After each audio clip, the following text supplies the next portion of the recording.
ਸਤਿ ਸ਼੍ਰੀ ਅਕਾਲ ਦੋਸਤੋ, ਮੈਂ ਹਾਂ ਤੁਹਾਡਾ ਆਪਣਾ ਹਰਜੀਤ ਗਰੇਵਾਲ। ਅੱਜ ਤੁਹਾਨੂੰ ਅਜਿਹੀ ਇੱਕ ਮੁਟਿਆਰ ਨਾਲ ਮਿਲਾਉਣ ਜਾ ਰਹੇ ਹਾਂ ਜਿਹਨੇ ਕੋਈ ਅੰਮ੍ਰਿਤਸਰ ਦਾ ਪਹਿਲਾ ਜਿਹੜਾ ਟੋਲੀ ਹੋਣ ਦਾ ਜਿਹੜਾ ਮਾਣ ਪ੍ਰਾਪਤ ਹੋਇਆ ਵਾ। ਬਲਜੀਤ ਕੌਰ ਜੀ, ਉਹ ਦੱਸੋ ਸਮਾਂ ਜਿਹੜਾ ਸੀ ਕਿਸ ਤਰ੍ਹਾਂ ਲੱਗਦਾ ਜਦੋਂ ਤੁਹਾਨੂੰ ਪਹਿਲੀ ਜਿਹੜੀ ਹੈ ਟੋਲੀ ਹੋਣ ਦਾ ਜਿਹੜਾ ਮਾਣ ਪ੍ਰਾਪਤ ਹੋਇਆ ਸੀ? ਐਕਚੁਅਲੀ ਮੈਂ ਜਦੋਂ ਸ਼ੁਰੂ ਕੀਤਾ ਸੀਗਾ ਕਾਲਜ ਦੇ ਵਿੱਚ ਸ਼ੁਰੂ ਕੀਤਾ ਸੀ ਤੇ ਮਤਲਬ ਪਹਿਲੇ ਸ਼ੌਂਕ ਸੀਗਾ ਬਹੁਤ ਛੋਟੇ ਹੁੰਦੇ ਬਚਪਨ ਤੋਂ ਕਿ ਮਤਲਬ ਕੁਝ ਐਵੇਂ ਦਾ ਕਰਨਾ ਹੈ ਜਿਹੜਾ ਵਿਰਸੇ ਨਾਲ ਵੀ ਜੁੜਿਆ ਹੋਵੇ ਤੇ ਜਿਹਦੇ ਨਾਲ ਵੱਖਰੀ ਪਹਿਚਾਣ ਵੀ ਬਣੇ ਹਨਾ ਉਹ ਚੀਜ਼। ਤੇ ਫਿਰ ਜਦੋਂ ਮਤਲਬ ਸ਼ੁਰੂ ਤੋਂ ਹੀ ਸ਼ੌਂਕ ਸੀਗਾ ਕਿ ਢੋਲ ਵਜਾਉਣ ਦਾ ਤੇ ਫਿਰ ਹੌਲੀ ਹੌਲੀ ਸਟਾਰਟ ਕੀਤਾ। ਫਿਰ ਹੌਲੀ ਹੌਲੀ ਉਸ ਚੀਜ਼ ਨੂੰ ਕਾਲਜ ਦੇ ਵਿੱਚ ਫਿਰ ਜਦੋਂ ਗਏ ਆ ਉਦੋਂ ਫਿਰ ਹੋਰ ਜ਼ਿਆਦਾ ਟਾਈਮ ਜਿਹੜਾ ਉਹ ਮਿਲ ਗਿਆ।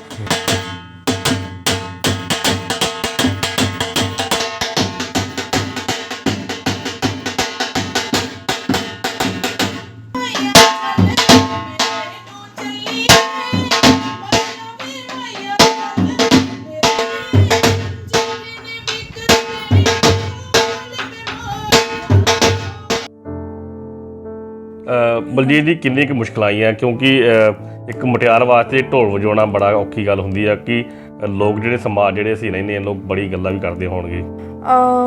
ਬਹੁਤ ਜ਼ਿਆਦਾ ਮੁਸ਼ਕਿਲਾਂ ਤਾਂ ਆਉਂਦੀਆਂ ਜਦੋਂ ਆਪਾਂ ਕੋਈ ਚੀਜ਼ ਨੂੰ ਕਰਦੇ ਹਾਂ ਸ਼ੁਰੂ ਕਰਦੇ ਹਾਂ ਤੇ ਸ਼ੁਰੂਆਤ ਜਿਹੜੀ ਹੁੰਦੀ ਆ ਉਹ ਮੁਸ਼ਕਿਲਾਂ ਨਾਲ ਹੀ ਹੁੰਦੀ ਹੈ। ਤੇ ਜਦੋਂ ਸ਼ੁਰੂ ਕੀਤਾ ਸੀਗਾ ਉਹ ਮੁਸ਼ਕਿਲਾਂ ਬਹੁਤ ਆਈਆਂ ਸੀਗੀਆਂ ਕਿਉਂਕਿ ਜਿਵੇਂ ਤੁਹਾਨੂੰ ਪਤਾ ਹੀ ਹੈ ਕਿ ਮੇਰੇ ਪਾਪਾ ਵੀ ਨਹੀਂ ਹੈਗੇ ਤੇ ਬ੍ਰਦਰ ਵੀ ਨਹੀਂ ਹੈ, ਸਿਸਟਰ ਵੀ ਨਹੀਂ ਹੈ ਤੇ ਮੈਂ ਤੇ ਮੇਰੀ ਮਦਰ ਹੀ ਆ ਦੋਨੋਂ ਫੈਮਿਲੀ ਦੇ ਵਿੱਚ।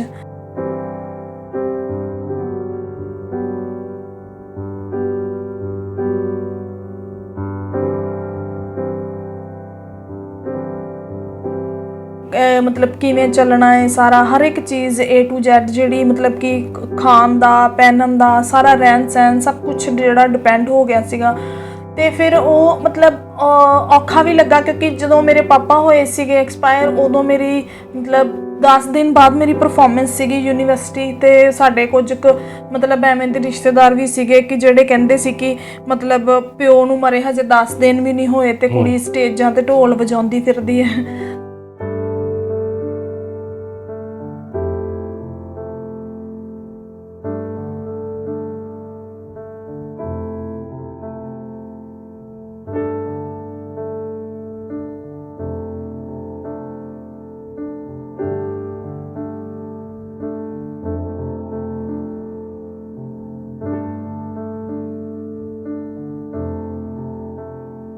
ਕਿੰਨੇ ਕੁ ਇੰਸਟਰੂਮੈਂਟ ਤੁਸੀਂ ਜਿਹੜੇ ਵਜਾ ਲੈਂਦੇ ਹੁਣ ਤੱਕ? ਤੇ ਕਾਫੀ ਸਾਰੇ ਇੰਸਟਰੂਮੈਂਟਸ ਨੇ ਜਿਵੇਂ 30-35 ਦੇ ਕਰੀਬ ਇੰਸਟਰੂਮੈਂਟ ਨੇ ਜਿਹੜੇ ਆਪਾਂ ਮਤਲਬ ਪਲੇ ਕਰੀਦੇ।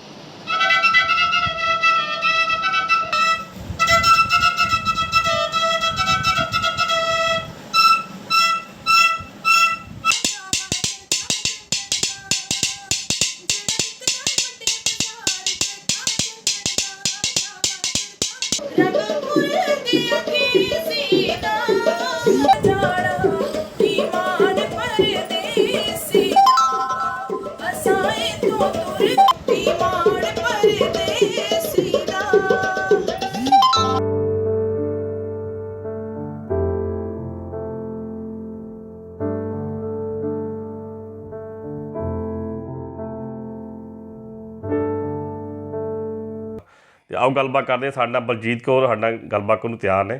ਬਲਜੀਤ ਕੌਰ ਜੀ, ਸਤਿ ਸ਼੍ਰੀ ਅਕਾਲ ਜੀ। ਸਤਿ ਸ਼੍ਰੀ ਅਕਾਲ ਮੇਰੇ ਵੱਲੋਂ ਵੀ ਆਪ ਜੀ ਨੂੰ ਸਾਰਿਆਂ ਨੂੰ। ਬਲਜੀਤ ਕੌਰ ਜੀ, ਉਹ ਦੱਸੋ ਸਮਾਂ ਜਿਹੜਾ ਸੀ ਕਿਸ ਤਰ੍ਹਾਂ ਲੱਗਦਾ ਜਦੋਂ ਤੁਹਾਨੂੰ ਪਹਿਲੀ ਜਿਹੜੀ ਹੈ ਟੋਲੀ ਹੋਣ ਦਾ ਜਿਹੜਾ ਮਾਣ ਪ੍ਰਾਪਤ ਹੋਇਆ ਸੀ?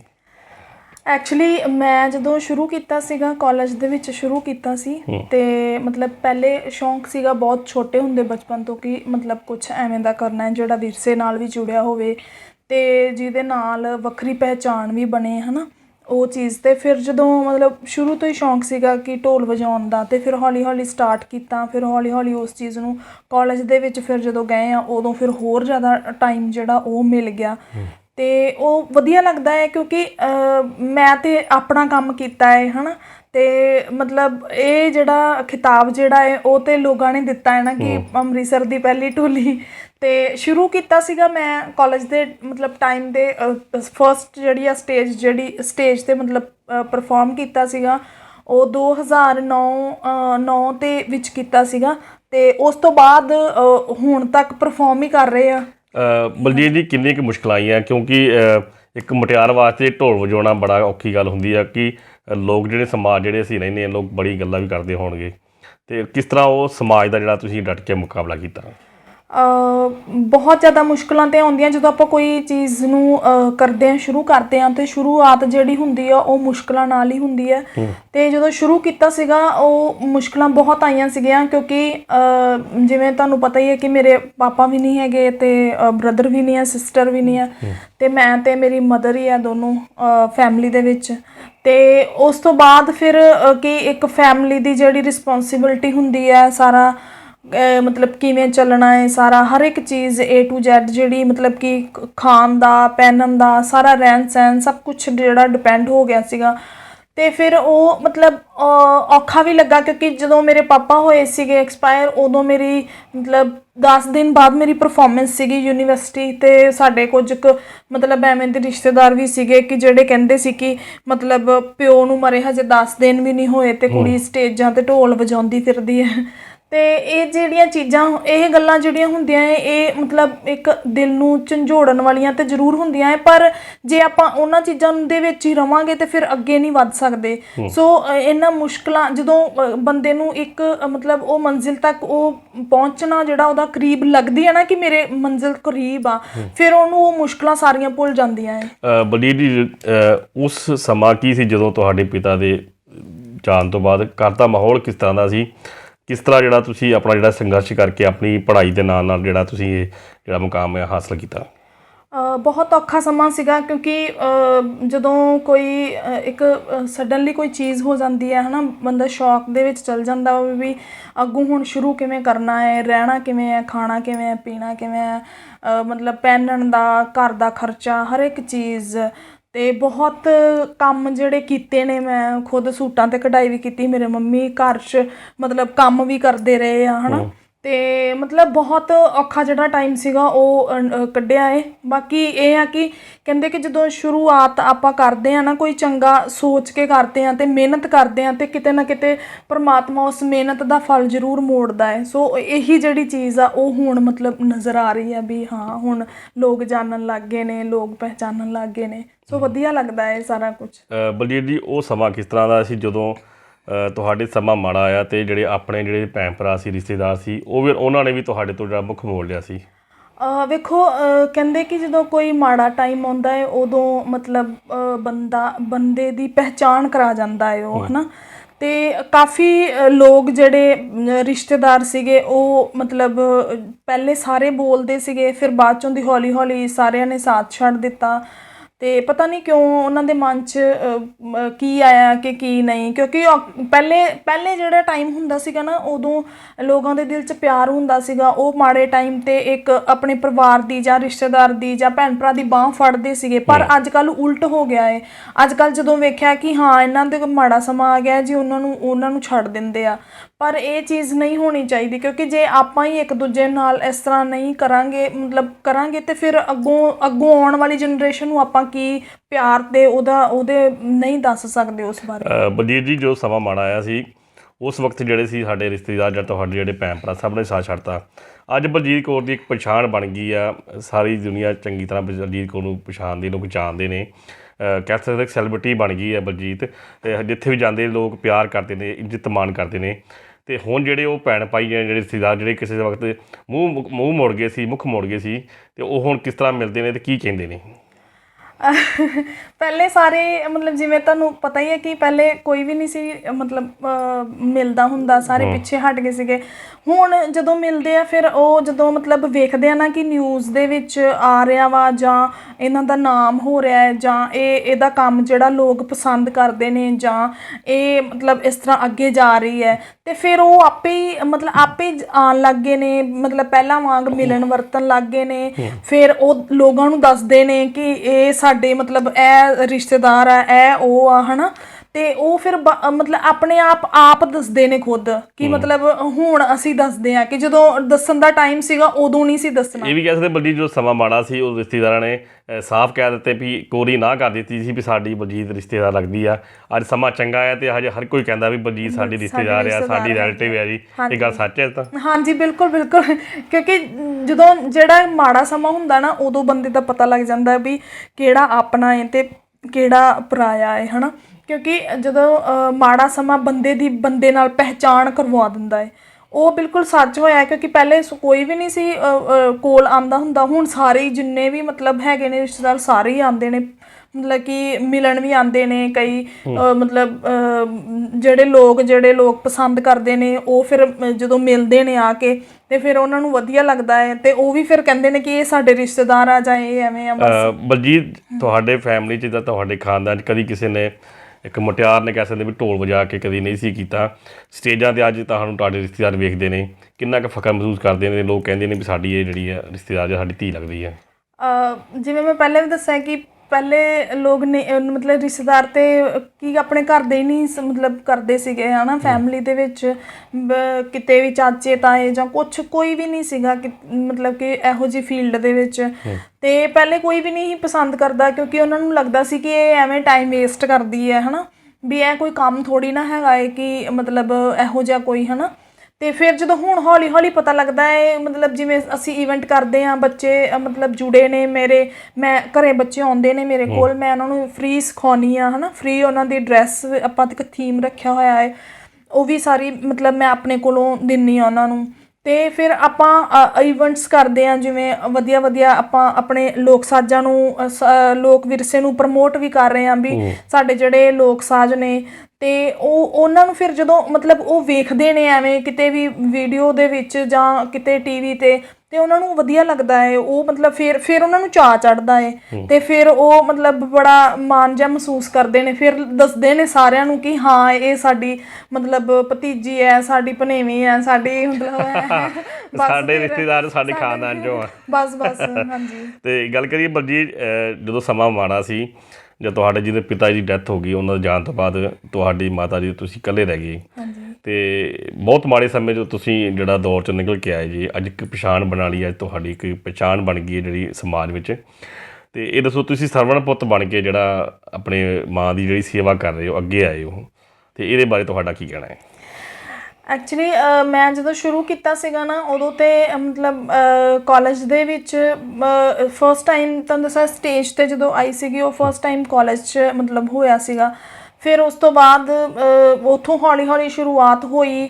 ਚਲੋ ਮਤਲਬ ਆਪਾਂ ਸਟੇਜਿਸ 'ਤੇ ਆਉਣਾ ਸ਼ੁਰੂ ਕੀਤਾ, ਲੋਕਾਂ ਦੇ ਸਾਹਮਣੇ ਆਉਣਾ ਸ਼ੁਰੂ ਕੀਤਾ, ਉਹਨਾਂ ਨੂੰ ਮਿਲਣਾ ਸ਼ੁਰੂ ਕੀਤਾ। ਉਸ ਤੋਂ ਬਾਅਦ ਹੌਲੀ ਹੌਲੀ ਕਰਕੇ ਫਿਰ ਮਤਲਬ ਇੱਕ ਪਹਿਚਾਣ ਥੋੜ੍ਹੀ ਬਣਦੀ ਨਜ਼ਰ ਆ ਰਹੀ ਵੀ ਹਾਂ ਇਸ ਨਾਮ ਦਾ ਇਨਸਾਨ ਵੀ ਕੋਈ ਹੈਗਾ ਜਿਹੜਾ ਇਹ ਕੰਮ ਕਰ ਰਿਹਾ ਹੈ।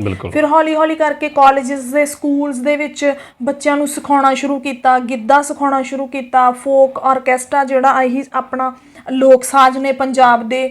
ਤੇ ਉਹ ਮਤਲਬ ਜਿਵੇਂ ਯੂਥ ਫੈਸਟੀਵਲ ਦੇ ਵਿੱਚ ਇੱਕ ਨਾ ਮਤਲਬ ਸਪੈਸ਼ਲ ਉਹ ਪਰਫਾਰਮੈਂਸ ਹੁੰਦੀ ਹੈ ਜਿਹਨੂੰ ਆਪਾਂ ਫੋਕ ਆਰਕੈਸਟਰਾ ਮਤਲਬ ਕਹਿੰਦੇ ਆ, ਹਨਾ। ਉਹਦੇ ਵਿੱਚ ਸਾਰੇ ਲੋਕ ਸਾਜ਼ਾਂ ਦੀ ਵੰਨਗੀ ਆ, ਜਿਹੜੇ ਕਈ ਕਾਲਜਿਸ ਨੇ ਜਿਨ੍ਹਾਂ ਵਿੱਚ ਲੋਕ ਸਾਜ਼ ਜਿਹੜੇ ਨੇ ਉਹ ਪਲੇ ਕਰਦੇ ਨੇ। ਸੋ ਉਹ ਜਿਹੜੀ ਚੀਜ਼ ਆ ਉੱਥੋਂ ਫਿਰ ਹੌਲੀ ਹੌਲੀ ਜਿਹੜੀ ਸ਼ੁਰੂਆਤ ਹੋਈ, ਸਿਖਾਉਣਾ ਸ਼ੁਰੂ ਹੋਇਆ, ਬੱਚਿਆਂ ਨੂੰ ਪਤਾ ਲੱਗਣਾ ਸ਼ੁਰੂ ਹੋਇਆ। ਫਿਰ ਉਸ ਤੋਂ ਬਾਅਦ ਹੌਲੀ ਹੌਲੀ ਕਰਕੇ ਫਿਰ ਆਪੇ ਹੀ ਥੋੜ੍ਹੇ ਕੰਟੈਕਟਸ ਬਣ ਗਏ, ਕੰਮ ਸਾਰਿਆਂ ਨੂੰ ਪਸੰਦ ਆਉਣ ਲੱਗਾ। ਫਿਰ ਹੌਲੀ ਹੌਲੀ ਉਹਨਾਂ ਨੇ ਬੁਲਾਉਣਾ ਸ਼ੁਰੂ ਕਰ ਦਿੱਤਾ। ਬਸ ਉਦੋਂ ਤੋਂ ਲੈ ਕੇ ਫਿਰ ਹੁਣ ਤੱਕ ਮਤਲਬ ਕਿ ਇਹੀ ਕੰਮ ਚੱਲ ਰਿਹਾ। ਤੇ ਨਾਲ ਮੈਂ Shri Guru Harkrishan senior secondary public school Sultanwind link road ਆ, ਉੱਥੇ music and cultural activity incharge ਆ। ਉੱਥੇ ਵੀ ਆਪਾਂ ਬੱਚਿਆਂ ਨੂੰ ਇਹੀ ਮਤਲਬ ਆਪਣੇ ਕਲਚਰ ਨਾਲ ਹੀ ਜੋੜ ਕੇ ਰੱਖਿਆ ਹੋਇਆ ਹੈ, ਉਹਨਾਂ ਨੂੰ ਸਿਖਾਈਦਾ ਹੈ। ਸੋ ਇਹਦੇ ਨਾਲ ਬਸ ਐਵੇਂ ਲੱਗੇ ਹੋਏ ਆ ਕਿ ਚਲੋ ਕਿਉਂਕਿ ਜਦੋਂ ਆਪਾਂ ਕਹਿ ਦਿੰਦੇ ਹਾਂ ਨਾ ਕਿ ਆਪਾਂ ਵਿਰਸੇ ਦੇ ਨਾਲ ਜੁੜੇ ਹੋਏ ਆ, ਗੱਲਾਂ ਦੇ ਵਿੱਚ ਗੱਲਾਂ ਨਾਲ ਹੀ ਆਪਾਂ ਕਹਿੰਦੇ ਹਾਂ ਨਾ ਕਿ ਅਸੀਂ ਮਾਂ ਬੋਲੀ ਨੂੰ ਪਿਆਰ ਕਰਦੇ ਹਾਂ, ਅਸੀਂ ਵਿਰਸੇ ਨਾਲ ਜੁੜੇ ਹੋਏ ਆ, ਪਰ ਐਕਚੁਅਲ ਦੇ ਵਿੱਚ ਆਪਾਂ ਉਹ ਚੀਜ਼ ਨਹੀਂ ਕਰਦੇ। ਪਰ ਮੈਂ ਇਹ ਚਾਹੁੰਦੀ ਹਾਂ ਕਿ ਜੇ ਮੈਂ ਮਤਲਬ ਉਹ ਗੱਲਾਂ ਤੱਕ ਸੀਮਤ ਨਾ ਰਵੇ, ਉਹ ਪ੍ਰੈਕਟੀਕਲੀ ਉਸ ਚੀਜ਼ ਨੂੰ ਆਪਾਂ ਕਰੀਏ। ਗੱਲ ਕਰੀਏ ਬਲਜੀਤ, ਸਾਡੇ ਵਿਰਸੇ ਦੀ, ਸਾਡੀ ਕਿਹਾ ਜਾਂਦਾ ਪੰਜਾਬੀਆਂ ਦੇ ਜਿਹੜੇ ਢੋਲ ਜਿਹੜੇ ਜਦੋਂ ਕਿਤੇ ਵੱਜਦੇ ਹੋਣ ਤੇ ਜਿਹੜੇ ਪੈਰ ਜਿਹੜੇ ਉਹ ਥਿਰਕਣ ਲੱਗ ਪੈਂਦੇ ਨੇ। ਠੀਕ ਹੈ ਨਾ, ਤੇ ਤੁਸੀਂ ਸਾਡੀ ਪੰਜਾਬੀਅਤ ਨੂੰ ਜਿਹੜਾ ਬਹੁਤ ਚੰਗੀ ਤਰ੍ਹਾਂ ਸਾਂਭ ਰਹੇ ਹੋ। ਅਜਿਹੇ ਇੰਸਟਰੂਮੈਂਟ ਅਸੀਂ ਦੇਖੇ ਜਿਹੜੇ ਕਿ ਲੋਕਾਂ ਨੂੰ ਇਹਨਾਂ ਦਾ ਨਾਂ ਤੱਕ ਨਹੀਂ ਪਤਾ, ਉਹ ਜਿਹੜੇ ਤੁਸੀਂ ਇੰਸਟਰੂਮੈਂਟ ਵਜਾ ਰਹੇ ਹੋ, ਸਾਡੀ ਪੰਜਾਬ ਜਿਹੜੀ ਫੋਕ ਜਿਹੜੀ ਆ ਬਹੁਤ ਸਾਂਭੀ ਹੋਈ ਹੈ। ਤੇ ਕੀ ਲੱਗਦਾ ਨਹੀਂ ਸਾਡੀ ਜਿਹੜੀ ਪੰਜਾਬੀ ਜਿਹੜੀ ਫੋਕ ਆ ਕਿਤੇ ਕਿਤੇ ਅਲੋਪ ਹੁੰਦੀ ਜਾਂਦੀ ਆ ਜਿਹੜੀ ਵੈਸਟਰਨ ਯੂਨੀਅਨ ਕਰਕੇ? ਹਾਂਜੀ, ਉਹ ਵੈਸਟਰਨ ਦਾ ਕਹਿ ਲਓ ਕਿ ਪ੍ਰਭਾਵ, ਪੱਛਮੀ ਜਿਹੜੀ ਸੱਭਿਅਤਾ ਵਾ ਉਹਦਾ ਕਿਤੇ ਨਾ ਕਿਤੇ ਪ੍ਰਭਾਵ ਤੇ ਹੈ ਹੀ ਆ, ਕਿਉਂਕਿ ਜਦੋਂ ਆਪਾਂ ਉਸ ਚੀਜ਼ ਵੱਲ ਮਤਲਬ ਕਰਦੇ ਆ, ਉਹ ਕਿਤੇ ਨਾ ਕਿਤੇ ਛਾਪ ਜ਼ਰੂਰ ਛੱਡਦੀ ਆ। ਜੇ ਸਾਡੀ ਪੰਜਾਬੀ, ਸਾਡਾ ਵਿਰਸਾ ਜਿਹੜਾ ਪੱਛਮੀ ਲੋਕਾਂ ਦੇ ਉੱਤੇ ਛਾਪ ਛੱਡਦਾ ਹੈ, ਤੇ ਉਹਨਾਂ ਦਾ ਜਿਹੜਾ ਮਤਲਬ ਕਲਚਰ ਹੈ ਉਹ ਵੀ ਸਾਡੇ ਤੇ ਛਾਪ ਛੱਡਦਾ, ਸਾਡੇ ਪਹਿਰਾਵੇ ਤੇ ਸਾਡੀ ਬੋਲ ਚਾਲ ਤੇ ਵੀ ਹੈਗਾ ਫਰਕ ਹੈਗਾ ਚੀਜ਼ ਦਾ। ਬਿਲਕੁਲ ਬਿਲਕੁਲ। ਤੇ ਉਹ ਫਿਰ ਹੌਲੀ ਹੌਲੀ ਕਰਕੇ ਹੁਣ ਕਾਫੀ ਸਾਰੇ ਇੰਸਟਰੂਮੈਂਟਸ ਨੇ ਜਿਨ੍ਹਾਂ ਵਿੱਚ ਢੋਲ ਹੈ, ਬੀਨ ਹੈ, ਸ਼ੰਖ ਹੈ, ਬੁਕਚੂ ਹੈ, ਨਗਾੜਾ ਹੈ, ਵੰਜਲੀ ਹੈ, ਡਾਰੀਆ ਹੈ, ਖੰਜਰੀ ਹੈ, ਡਫ ਹੈ, ਡਫਲੀ ਹੈ, ਅਲਗੋਜ਼ੇ ਨੇ ਤੇ ਬੁਕਚੂ ਹੈ, ਹਨਾ। ਕਾਫੀ ਸਾਰੇ ਇੰਸਟਰੂਮੈਂਟ ਨੇ ਜਿਨ੍ਹਾਂ ਦਾ ਮਤਲਬ ਨਾਮ ਵੀ ਨਹੀਂ ਪਤਾ ਹੋਣਾ ਲੋਕਾਂ ਨੂੰ। ਕਿੰਨੇ ਕੁ ਇੰਸਟਰੂਮੈਂਟ ਤੁਸੀਂ ਜਿਹੜੇ ਵਜਾ ਲੈਂਦੇ ਹੁਣ ਤੱਕ? ਤੇ ਕਾਫੀ ਸਾਰੇ ਇੰਸਟਰੂਮੈਂਟਸ ਨੇ, ਜਿਵੇਂ 35 ਦੇ ਕਰੀਬ ਇੰਸਟਰੂਮੈਂਟ ਨੇ ਜਿਹੜੇ ਆਪਾਂ ਮਤਲਬ ਪਲੇ ਕਰੀਦੇ ਆ। ਅਸੀਂ ਦੇਖਿਆ ਵੀ ਸਾਡੇ ਜਿਹੜੇ ਪੰਜਾਬ ਲੋਕ ਨਾਚ ਦੇ ਪੰਮੀ ਬਾਈ ਜਿਹੜੇ ਹੈ ਉਹ ਕਾਫੀ ਜਿਹੜਾ ਲੋਕ ਸਾਡਾ ਫੋਕ ਨੂੰ ਸਾਂਭ ਰਹੇ ਨੇ। ਉਸ ਤੋਂ ਬਾਅਦ ਅਸੀਂ ਦੇਖਿਆ ਤੁਹਾਡੇ ਵੱਲੋਂ ਵੀ ਜਿਹੜੀ ਇਹ ਸ਼ੁਰੂਆਤ ਕੀਤੀ ਗਈ ਹੈ। ਹਾਂਜੀ। ਤੇ ਸਾਡੇ ਦਰਸ਼ਕਾਂ ਨੂੰ ਕੀ ਸੁਣਾਓਗੇ ਤੁਸੀਂ ਅੱਜ? ਉਹ ਮਾਲਵੇ ਵਾਲੀ ਸਾਈਡ ਤੇ ਉਹ ਕਾਫੀ ਸਾਰੇ ਮਲਵਈ ਗਿੱਧਾ ਕਰਦੇ ਆ, ਹਨਾ। ਤੇ ਮਾਲਵੇ ਵਾਲੀ ਸਾਈਡ ਤੇ ਉਹਨਾਂ ਦੇ ਕੋਲ ਕਾਫੀ ਸਾਰੇ ਇੰਸਟਰੂਮੈਂਟਸ ਨੇ, ਜਿਵੇਂ ਉਹ ਇੱਕ ਇੱਕ ਇੰਸਟਰੂਮੈਂਟ ਮਤਲਬ ਪਲੇ ਕਰਦੇ ਨੇ ਤੇ ਫਿਰ ਬੋਲੀਆਂ ਬੋਲਦੇ ਨੇ ਉਹਨੂੰ, ਮਤਲਬ ਉਹਦੇ ਵਿੱਚ ਮਲਵਈ ਗਿੱਧਾ ਕਰਦੇ ਨੇ। ਪਰ ਉਹ ਫੋਕ ਜਿਹੜਾ ਆਪਾਂ ਆਰਕੈਸਟਰਾ ਕਹਿ ਲਓ ਕਿ ਲੋਕ ਸੱਜ ਜਿਹੜੇ ਉਹ ਪਲੇ ਕਰਦੇ ਨੇ, ਉਹ ਪ੍ਰੋਪਰ ਨਹੀਂ ਮਤਲਬ ਕਰਦੇ ਕਿ ਉਹ ਗਾਉਂਦੇ ਵੀ ਨੇ ਨਾਲ। ਆਪਾਂ ਗਾਉਂਦੇ ਨਹੀਂ, ਤੁਸੀਂ ਉਹ ਨਾਲ ਬੋਲੀਆਂ ਵੀ ਸੁਣਾਉਂਦੇ ਆ ਜਿਹੜੀਆਂ ਪੂਰੇ। ਅਸੀਂ ਦੇਖਿਆ ਬਜ਼ੁਰਗ ਜਿਹੜੇ ਹੁੰਦੇ ਆ ਉਹ ਪੰਜਾਬੀ ਜਿਹੜਾ ਕਹਿ ਸਕਦੇ ਆ ਵੀ ਉਹ ਚਾਦਰਾ ਬਣ ਕੇ ਕੁੜਤਾ ਜਿਹੜਾ ਨਾਲ ਜਿਹੜਾ ਨੱਚਦੇ ਵੀ ਨੇ ਤੇ ਸਾਜ਼ ਵੀ ਪਲੇ ਕਰਦੇ ਨੇ। ਹਾਂਜੀ। ਤੇ ਤੁਸੀਂ ਸਾਡੇ ਦਰਸ਼ਕਾਂ ਨੂੰ ਅੱਜ ਜਿਹੜਾ ਡਾਰੀਆ ਜਾਂ ਕੀ ਜਿਹੜਾ ਗਾ ਕੇ ਸੁਣਾਓਗੇ ਕੁਛ ਬੜਾ? ਹਾਂਜੀ, ਸਾਡਾ ਹੈਗਾ ਇੱਕ ਬੁਕਚੂ, ਮਤਲਬ ਉਹ ਮਾਲਵੇ ਵਾਲੀ ਸਾਈਡ ਦਾ ਹੀ ਆ। ਉੱਥੇ ਉਹ ਮਤਲਬ ਜਿਹੜਾ ਨੇ ਉਹ ਵਜਾਉਂਦੇ ਨੇ, ਮਲਵਈ ਗਿੱਧੇ ਦੇ ਵਿੱਚ ਹੀ ਪਲੇ ਕਰਦੇ ਨੇ। ਉਹ ਮੈਂ ਤੁਹਾਨੂੰ ਜ਼ਰੂਰ ਸੁਣਾਵਾਂਗੀ। ਸੌਣ ਮਹੀਨਾ ਵਰੇ ਮੇਗਣਾ, ਸੌਣ ਮਹੀਨਾ ਵਰੇ ਮੇਗਣਾ, ਲਿਸ਼ਕੇ ਜੋਰੋ ਜੋਰ ਨੀ ਦਿਨਤੀਆਂ ਦੇ ਆਏ, ਪੀਂਗਾ ਲੈਣ ਹੁਲਾਰੇ ਜੋਰ ਨੀ ਦਿਨਤੀਆਂ ਦੇ ਆਏ, ਪੀਂਗਾ ਲੈਣ ਹੁਲਾਰੇ ਜੋਰ। ਵਾਕਈ ਬਲਜੀਤ ਜੀ ਬਹੁਤ ਵਧੀਆ ਤੁਸੀਂ ਬੋਲਿਆ। ਧੀਆਂ ਦੇ ਸੌਂ ਤੇ, ਕਿ ਸੌਂ ਦਾ ਮਹੀਨਾ ਚੱਲ ਰਿਹਾ ਵਾ ਤੇ ਬਿਲਕੁਲ ਜ਼ਰੂਰੀ ਸੀ ਇਹ ਜਿਹੜਾ ਤੁਸੀਂ ਸੁਣਾਇਆ ਵਾ। ਤੇ ਬਲਜੀਤ ਜੀ ਗੱਲਬਾਤ ਜਿਹੜਾ ਸਿਲਸਿਲਾ ਅੱਗੇ ਚਾਲੂ ਕਰਾਂਗੇ। ਇਹ ਦੱਸੋ ਵੀ ਜਿਹੜੇ ਲੋਕ ਧੀਆਂ ਨੂੰ ਜਿਹੜੇ ਆ ਕੁੱਖਾਂ 'ਚ ਮਾਰ ਦਿੰਦੇ ਨੇ ਜਾਂ ਚੰਗਾ ਨਹੀਂ ਸਮਝਦੇ, ਕਿਉਂਕਿ ਤੁਸੀਂ ਇੱਕ ਧੀ ਹੋ ਕੇ ਜਿਹੜਾ ਕਿ ਸਵਰਨ ਪੁੱਤ ਬਣ ਕੇ ਜਿਹੜਾ ਤੁਸੀਂ ਅੱਗੇ ਆਏ ਹੋ ਤੇ ਚੰਗਾ ਜਿਹੜਾ ਨਾਂ ਵਾ, ਜਿਹੜਾ ਉਹ ਮੁਕਾਮ ਹਾਸਲ ਕੀਤਾ ਵਾ, ਉਹਨਾਂ ਲੋਕਾਂ ਨੂੰ ਕੀ ਕਹਿਣਾ ਚਾਹੋ ਜਿਹੜੀਆਂ ਸੱਸਾਂ ਜਿਹੜੀਆਂ ਆਪਣੀ ਨੂੰਹਾਂ ਕੋਲ ਧੀਆਂ ਲੱਭਦੀਆਂ ਨੇ, ਉਹਨਾਂ ਨੂੰ ਕੀ ਕਹਿਣਾ ਚਾਹੋਗੇ? ਬਸ ਇਹੀ ਕਹਿਣਾ ਚਾਹੂੰਗੀ ਕਿ ਮਤਲਬ ਜਿਵੇਂ ਅੱਜ ਦੇ ਦੌਰ ਦੇ ਵਿੱਚ ਧੀਆਂ ਜਿਹੜੀਆਂ ਨੇ ਉਹ ਹਰ ਫੀਲਡ 'ਚ ਅੱਗੇ ਨੇ, ਮੁੰਡਿਆਂ ਦੇ ਨਾਲ ਬਿਲਕੁਲ ਮੋਢੇ ਨਾਲ ਮੋਢਾ ਜੋੜ ਕੇ ਹਰ ਇੱਕ ਕੰਮ ਦੇ ਵਿੱਚ ਅੱਗੇ ਨੇ। ਕਾਫੀ ਸਾਰੀਆਂ ਕੁੜੀਆਂ ਨੇ ਜਿਹੜੀਆਂ ਹੁਣ ਅੱਗੇ ਆ ਰਹੀਆਂ ਨੇ ਕਿ ਉਹ ਮਤਲਬ ਆਪਣੀ ਆਪਣੀ ਫੀਲਡ ਦੇ ਵਿੱਚ ਅੱਗੇ ਆ ਰਹੇ ਨੇ। ਸੋ ਵਧੀਆ ਲੱਗਦਾ ਹੈ ਕਿ ਮਤਲਬ ਪਹਿਲਾਂ ਵਾਲਾ ਸਮਾਂ ਜਿਹੜਾ ਹੈ ਉਹ ਨਹੀਂ ਹੈ, ਕਿਉਂਕਿ ਉਦੋਂ ਜਿਹੜਾ ਸਮਾਂ ਸੀਗਾ ਉਹ ਹੋਰ ਸੀਗਾ ਕਿ ਔਰਤ ਜਿਹੜੀ ਉਹ ਪਰਦੇ ਦੇ ਵਿੱਚ ਰਹਿੰਦੀ ਸੀਗੀ। ਪਰ ਹੁਣ ਥੋੜ੍ਹਾ ਸਮਾਂ ਜਿਹੜਾ ਹੈ ਉਹ ਬਦਲ ਗਿਆ ਹੈ, ਕਿਉਂਕਿ ਕਾਫੀ ਸਾਰੇ, ਕਿਉਂਕਿ ਹਰ ਇੱਕ ਦੇ ਜ਼ਿੰਦਗੀ ਇੱਕ ਵਾਰ ਮਿਲਦੀ ਹੈ ਤੇ ਹਰ ਇੱਕ ਦੇ ਦਿਲ ਦੇ ਵਿੱਚ ਰੀਝ ਹੁੰਦੀ ਹੈ ਕਿ ਅਸੀਂ ਆਪਣੀ ਜ਼ਿੰਦਗੀ ਜਿਹੜੀ ਆ ਉਹ ਮਤਲਬ ਖੁੱਲ੍ਹੇ ਅਸਮਾਨ ਦੇ ਵਿੱਚ ਜਿਹੜੇ ਆ ਉਹ ਜੀਣੀ ਆ। ਤੇ ਉਹ ਚੀਜ਼ ਜਿਹੜੀ ਉਹ ਵਧੀਆ ਲੱਗਦੀ ਹੈ। ਸੋ ਮੈਂ ਇੱਕ ਮੈਸੇਜ ਵੀ ਜ਼ਰੂਰ ਦੇਣਾ ਚਾਹੂੰਗੀ। ਇੱਕ ਦੋ ਕੁ ਲਾਈਨਸ ਮੈਂ ਮਤਲਬ ਕੀਤੀਆਂ ਨੇ, ਲਿਖੀਆਂ ਨੇ, ਉਹ ਮਤਲਬ ਜ਼ਰੂਰ ਸੁਣਾਵਾਂਗੀ। ਕੌਣ ਮੰਗੂਗਾ ਖੈਰਾਂ ਤੁਹਾਡੀਆਂ, ਕੌਣ ਪ੍ਰੀਤਾਂ ਪਾਊ, ਸੁਣਨੇ ਹੋਣ ਤਰਿੰਜਣ ਵੇੜੇ, ਕੌਣ ਬੋਲੀਆਂ ਗਾਊ, ਭੁੱਖਾਂ ਅੰਦਰ ਤੀਆਂ ਮਾਰਦੇ ਮਰ ਜੋ ਨੀ ਮਹਕੀਮੋ, ਗਿੱਧਿਆਂ ਨੂੰ ਤਰਸੋਗੇ ਪੁੱਤਰਾਂ ਦੇ ਓ ਸ਼ਕੀਨੋ, ਗਿੱਧਿਆਂ ਨੂੰ ਤਰਸੋਗੇ ਪੁੱਤਰਾਂ ਦੇ ਓ ਸ਼ਕੀਨੋ, ਗਿੱਧਿਆਂ ਨੂੰ ਤਰਸੋਗੇ। ਵਾਹ ਜੀ ਵਾਹ, ਵਾਕਈ ਬਿਲਕੁਲ ਤੁਸੀਂ ਗੱਲ ਕੀਤੀ ਹੈ ਵੀ ਪੁੱਤਰਾਂ ਦੇ ਸ਼ੌਕੀਨ ਆ। ਬਿਲਕੁਲ ਬਿਲਕੁਲ। ਅਸੀਂ ਬਲਜੀਤ ਦੇ ਬਹੁਤ ਅਸੀਂ ਦੇਖਿਆ ਅਜਿਹੇ ਮਾਂ ਬਾਪ ਨੇ ਜਦੋਂ ਕਿਤੇ ਪੁੱਤਰ ਜੰਮ ਜਾਂਦਾ ਤੇ ਉਹ ਅਸੀਂ ਵੇਖਿਆ ਵੀ ਬੜੇ ਲੱਡੂ ਬਣਦੇ ਨੇ, ਥਾਂ ਥਾਂ ਜਾ ਕੇ ਚਲੋ ਮੰਨਤਾਂ ਮੰਗਦੇ, ਜਾ ਕੇ ਬਾਬਿਆਂ ਗਾਲੀ ਨੱਕ ਰਗੜਦੇ ਵੀ ਸਾਡੇ ਘਰ ਜਿਹੜਾ ਪੁੱਤਰ ਹੋ ਜਾਂਦਾ।